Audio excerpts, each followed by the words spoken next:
Já, komið sælasumul og gaman að sjá hvað eru margir mættir. Herðu, já, ég ætla aðeins að segja ykkur svona smá reynslusögu. Við hjá Valitor höfum verið að vinna í mjög stóru hugbúnaðarverkefni og við erum eiginlega óhrædd við að segja það sjálf og þetta er sennilega með svona stærri hugbúnaðarverkefnum sem hafa verið í gangi hérna á landinu síðustu árin.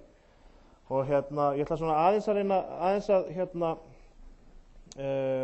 segja ykkur frá því, segja ykkur svona frá hvernig gekk og kannski líka reyna að gefa ykkur smá innsýn inn í það hvað við gerðum til þess að ná þessum markmiðum okkar, því að þetta ég er búinn að vera í upplýsingatækni bransanum í nokkur ár og þetta er eiginlega fyrsta verkefni sem ég kem að sem að gengur allt upp, allar dagsetningar standast og þannig að það er spurning hvort við séum búin að finna réttu formúluna en vonandi komið þið til með að fá einhverja punkta út úr þessu sem að gagnast ykkur í ykkar störfum hvar sem þau eru.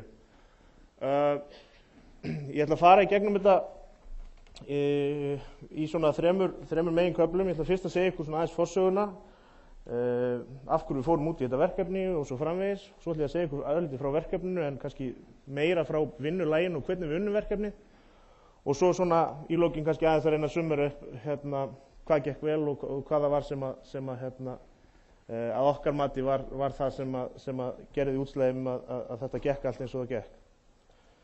En ef við byrjum á forsögunni, Valitor er eins og kannski mörg ykkar eða öll vitið er greiðslukortafyrirtæki og við erum beggja vegna borðs í því. Við erum bæði færsluhirðir sem að þjónusta þá söluaðilana við að taka á móti greiðslum og svo erum við í kortaútgáfu þar sem við erum að gefa út kort fyrir íslensku bankana og reyndar út allan heim og sama með söluaðilana. Við erum bæði hér á Íslandi og út alla Evrópu. Lengst framanna voru við Visa Ísland og heimurinn var svolítið einfaldur fyrir 2008 því að þá vorum við bara Visa Ísland og eina sem við sýsluðum með var Visa. 2008 breyttist heimsmyndin örlítið og við fengum Mastercard leyfi, þannig að það er svona hluti af ástæðinu fyrir því að við fórum út í þetta að við vorum með gömul kerfi sem við þurftum að geta breytt þannig að við getum farið að takast á við samskipti við nýja kortasamsteypu og það er gríðarmikil reynsla og þekking innan fyrirtækisins á þessum kortaheimi og við erum með mjög eins og segi, reynslu mikið fólk en megin tilgangurinn með verkefninu þetta var svolítið erfitt verkefni, erfið ákvörðun að fara út í þetta því að það sem að við fórum út í að endurskrifa var kortaútgáfukerfið okkar sem er svona kannski eiginlega svolítið hjartakerfið í fyrirtækinu og það er kerfið sem nær allt frá því að einhver sækir kort bara á umsóknarvef og í gegnum allt ferlið kortið er framleitt og svo er kortið komið í hendur á korthafanum og þá þarf að náttúrulega sjá hvort að korthafinn eigi fyrir færslunni og senda út reikninga og allt þetta og við erum að tala þetta kerfi sem sér þetta allt saman og kerfið er sem sagt í notkun í öllum bönkum á Íslandi og þannig að það eru 1600 notendur af kerfinu í 112 útibúum þannig að þetta er mjög svona dreift allt og en kannski eiginlega stóra vandamáli var það náttúrulega að hvað fólk notendurnir voru ánægðir með kerfið.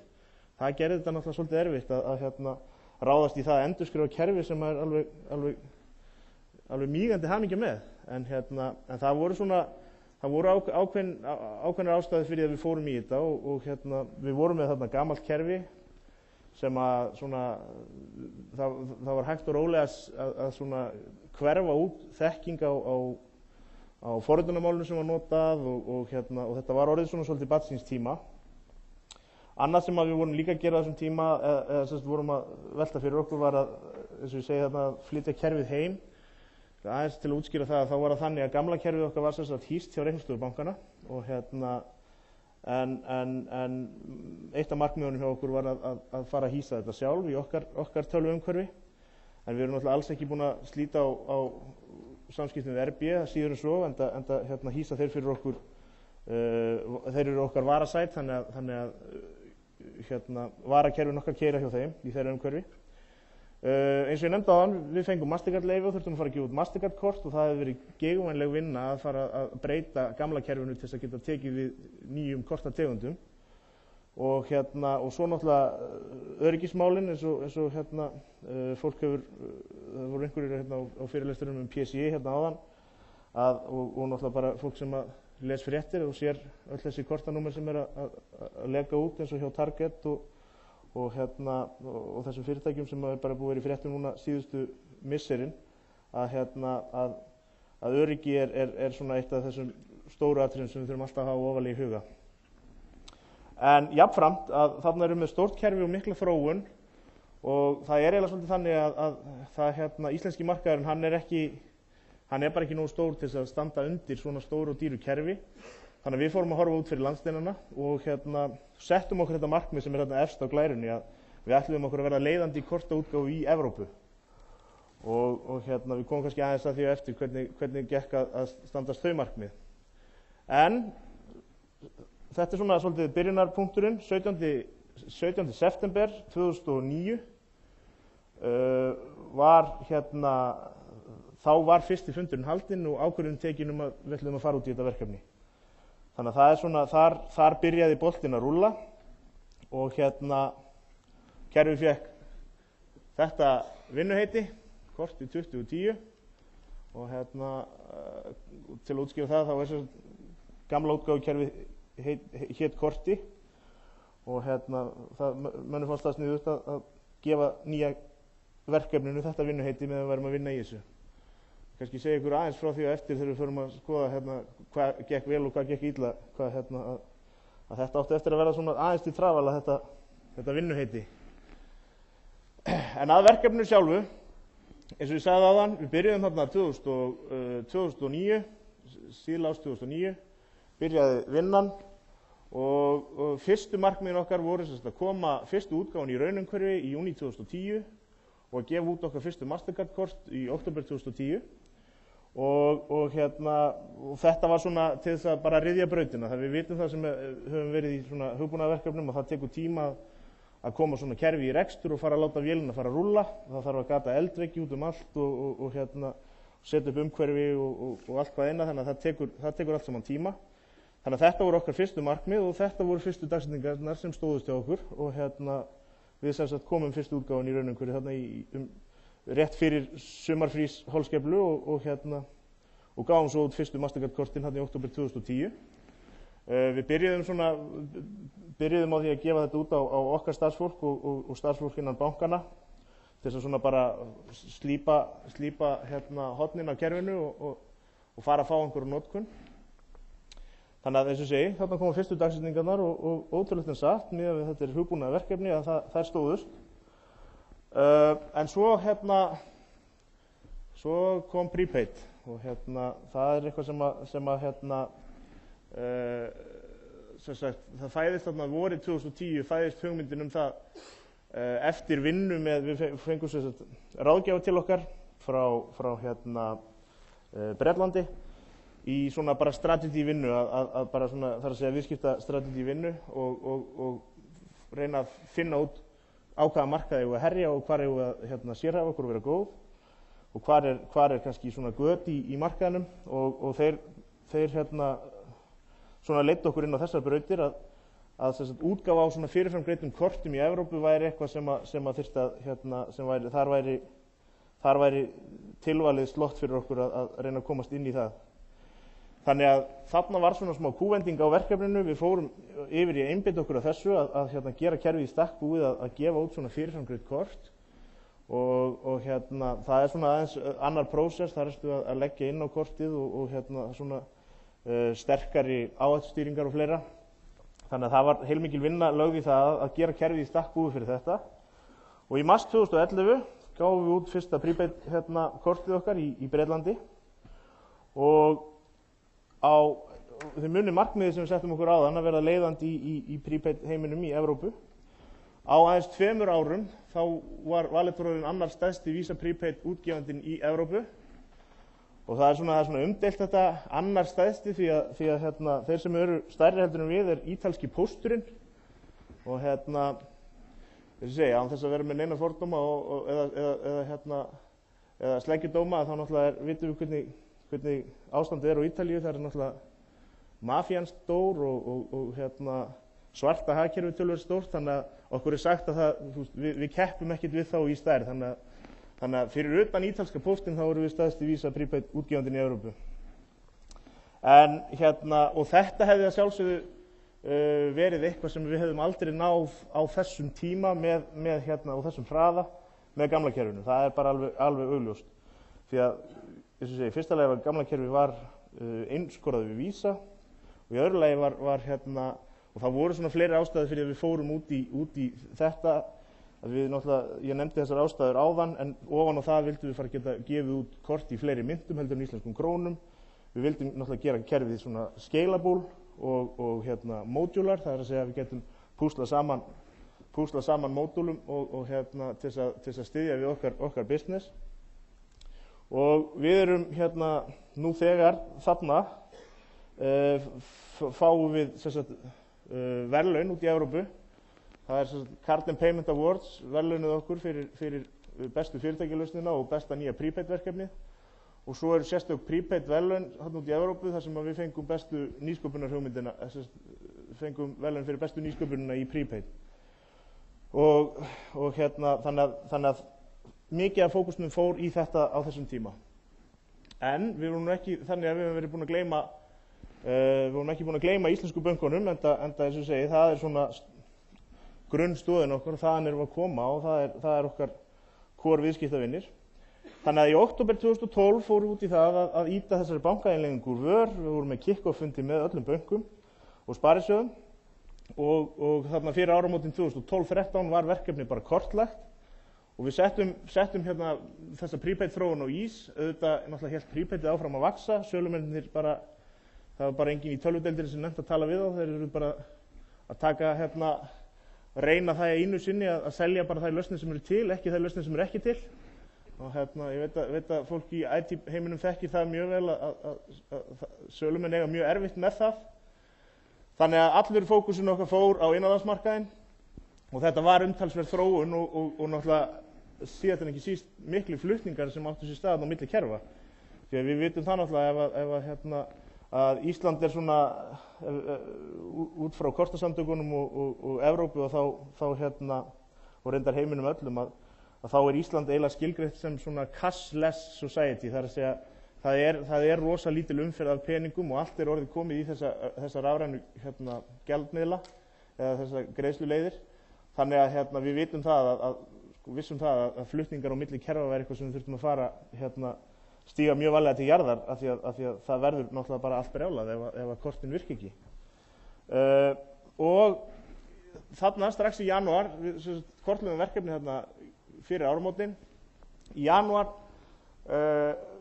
var þessi dagsetning 31. október grafin í grjót og það var eiginlega þannig að verkefnastjórinn sem var að stýra verkefninu, hann tönglaðist á þessu aftur við allan hópinn að þessi dagsetning væri grafin í grjót, við værum ekki að fara að hnika frá henni.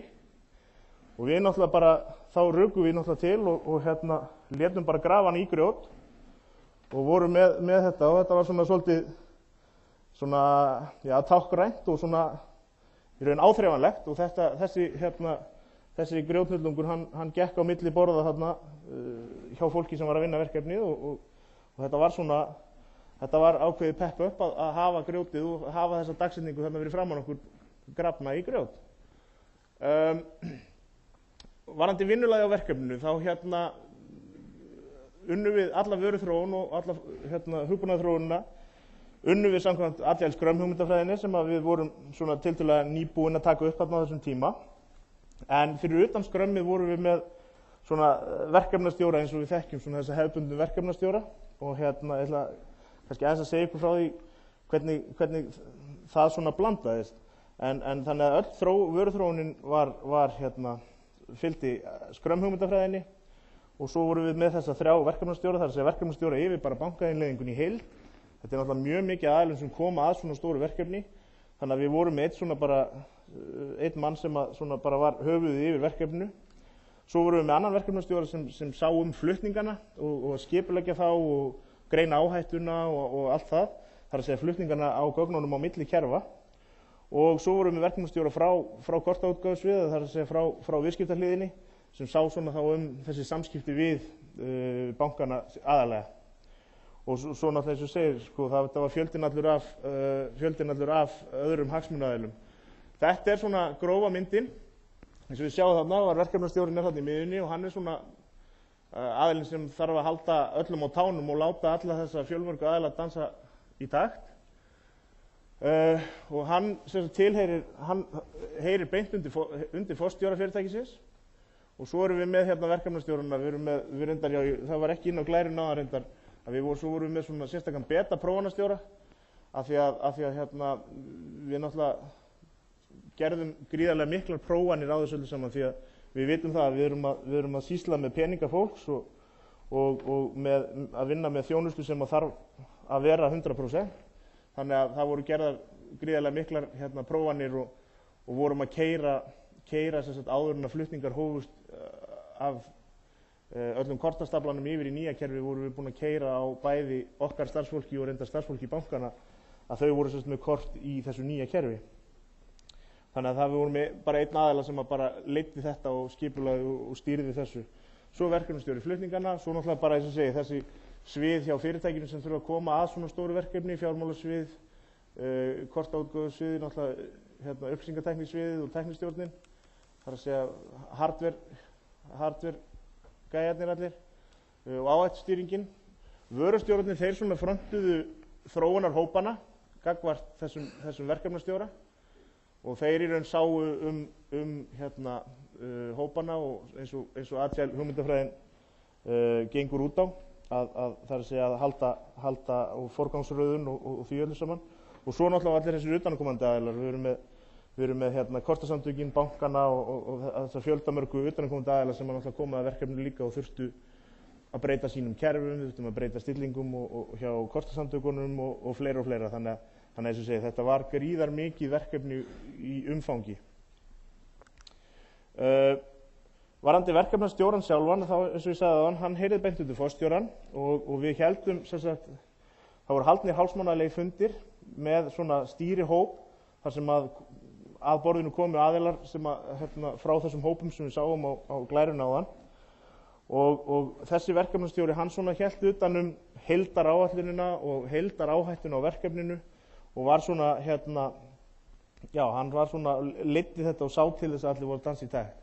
Ég bætti þarna neðst að hann sá líka jóga og hugleiðslu og ég held að hérna, svona að öllu gríni sleppu þá held ég að hafi nú haft ágætt áhrif að sérstaklega þegar leið á verkefni og stressi var orðið mikið og hérna, menn farnir að hlaupa hansi hratt og æpa hansi hátt að þá náða mönnum niður á jörðina. Hann svona þessi einstaklingur sem hafði þetta hlutverk að hann svona jógaþengjandi og hann tók stundum jável bara allt upp undir 10 mínútur í byrjun þessara verkefnafunda bara í hreinlega hugleiðslu og voru með slökunartónlist og það ég veit að það voru margir sem kváðu sem löpuðu þarna framhjá og heyrðu dillandi pannflötu spil út úr herbygginu þar sem meðan allir aðrir voru að farast úr stressi.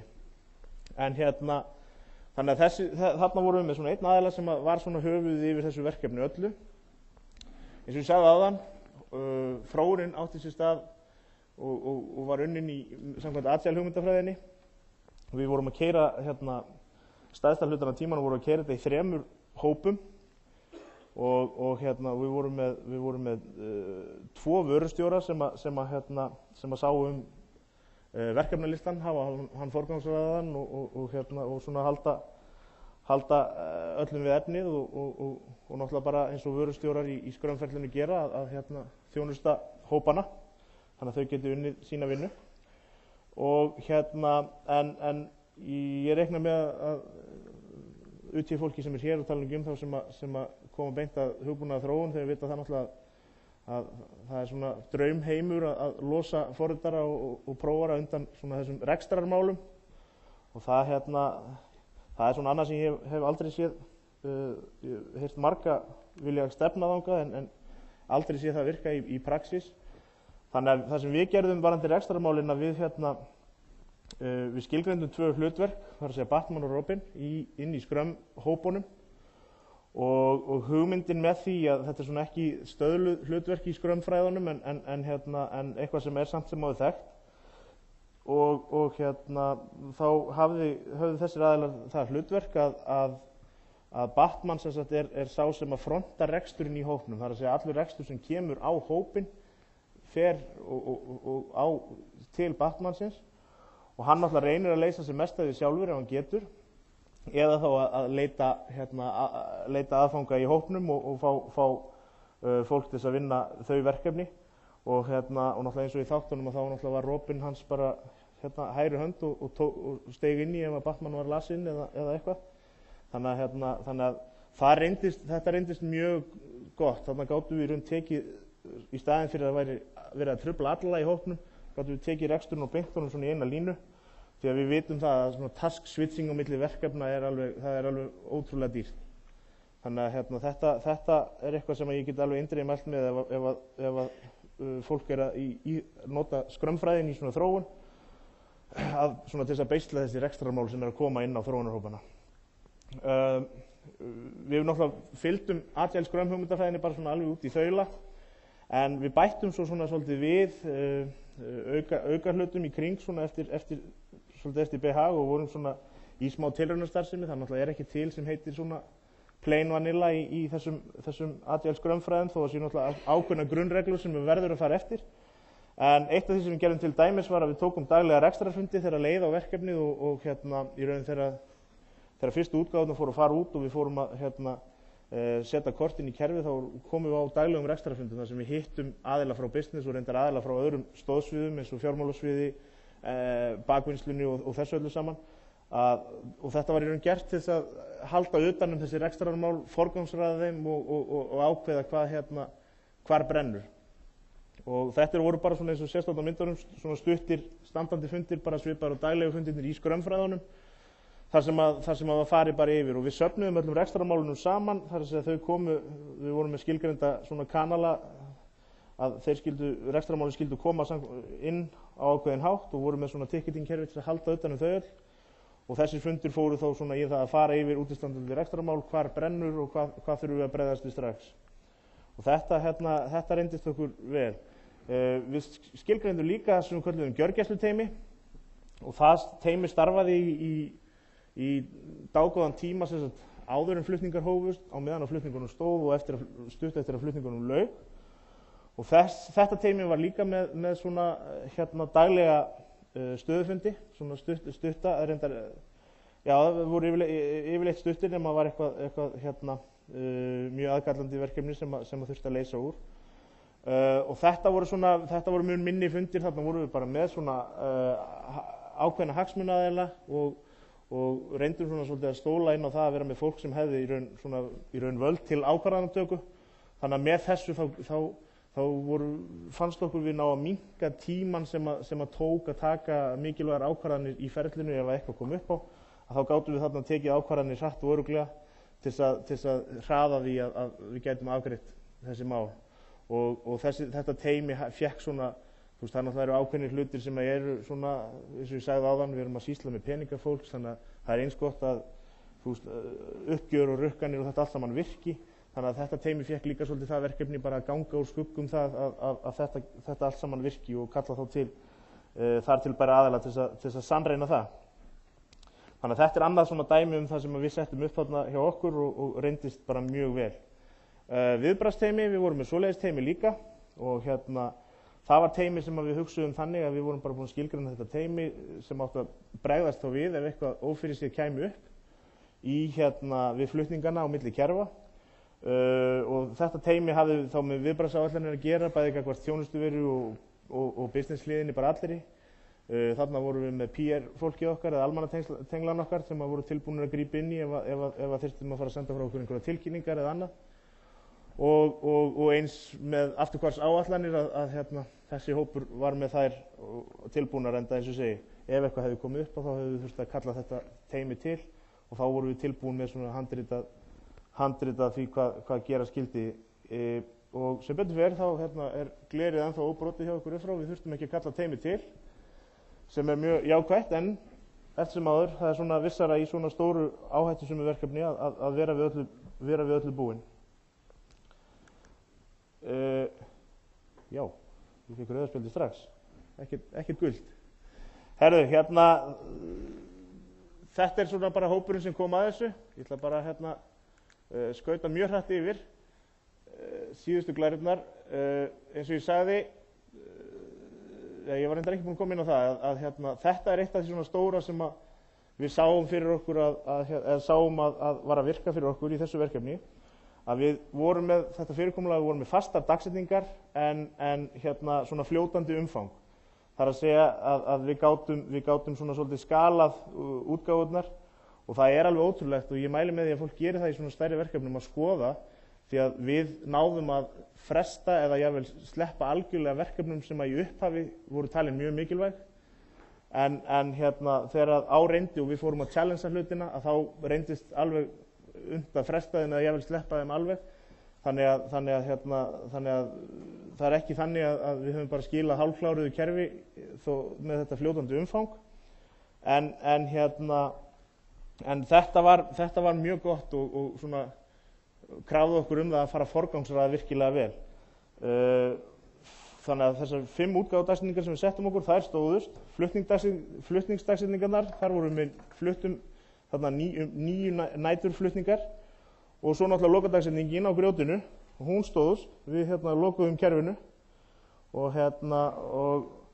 það ekki þar með sagt að við höfum hent öllu öðru frá okkur í fyrirtækinu. Við gerðum ýmislegt annað í október. Við til dæmis fluttum höfuðstöðvarnar okkar, 160 manns, allt flutt yfir í Hafnarfjörð, og fórum í með fyrirtækið í afmælisferð til Svíþjóðar, þannig að það ekki eins og við höfum bara lagt allt á hliðina fyrir þetta.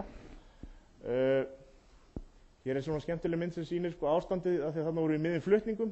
Þannig að sjáum við tæknistjórinn okkar ægilega ánægðan á sínu stóra mahóní skrifborði.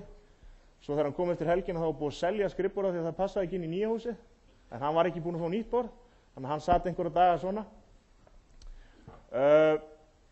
Og eins og ég segi, ég náttúrulega búinn að tæpa á flestum þessum hlutum, þetta svona bara meira summering í lokin, að við sáum þarna agile þróun og svona hefðbundi verkefnastjórn, þetta fer alveg vel saman. Það að segja að taka agile-ið á hugbúnaðarhlutann og verkefnastjórn fyrir verkefnið allt og allt hitt sem þess fyrir utan. Stærðin skiptir máli, þetta gamla mýtan sem menn alltaf að halda fram, að stærðin skiptir máli eða skiptir ekki máli. En þannig erum við nú að tala á teymunum, að það sem við gerðum að við lentum í því að við vorum komið með stór teymi og sáum það bara að það var orðið of mikið overhead, þar að segja í þróunarhópunum. Þannig að við mælum með því og komumst að því að ef hópurinn er komin yfir 8 manns, þá borgar sér frekar að splitta honum í 2 hópa. Og já, þetta góða, þetta svona snýr að væntingastjórnun, kosti 2010 og við kláruðum þarna í október 2013. Þetta vakti mikla spurningar, af hverju þetta væri ekki á áætlun og allt þetta, þannig að passa þetta svolítið, það kannski sniðugt að sleppa bara ártalinu í verkefnanafninu. Og svona bara rétt í lokin, það sem við lærðum líka að við þurfum að hafa svolítið gaman að þessu. Og hér svona dæmi vinnustaðarhekki sem urðu á leiðinni, að það líka skiptir svolítið miklu máli, að þetta sé bara svolítið gaman. Og hérna önnur mynd þar sem það var tekið og tyrt ein skrifstofa og sett upp sundlaug þarna með þessar silungur í sundlauginni. Sagan á bakvið það var að samstarfsmenn hans voru svo þreyttir á því að það var svo mikið að gera hjá honum, hann komst aldrei með í veiðina, þannig að við komum með veiðina til hans. Og svo þetta reyndar skrifstofa mín sem var tekin og hellulögð og smíðaði sólpallur og þetta eru alvöru blóm og alvöru mold. Þannig að þetta svona var mikill metnaðarlegt í þetta, en ég segi, þannig að það líka skiptið máli að hafa þetta svolítið skemmtilegt. Herru, en glærurnar verða svo aðgengilegar á Utjimessu síðunni og við erum með bás hérna niðri, þannig að bara ekki hika við að kíkja á okkur. Og ég get alveg, ef einhverjir eru með alveg bara spurningar sem þeir verða að spyrja, þá get ég alveg tekið þess bara fyrir framan og eftir. Ég og verð á vappi í dag. Jóti? Það var spurning hvort ég geti leitað á náðir. Ég er með mikið af fólki hérna í salnum sem þekkir til verkefnisins.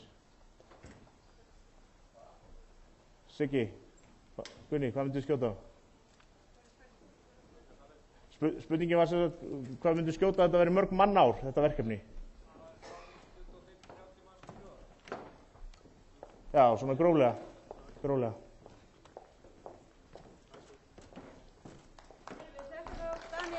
Takk.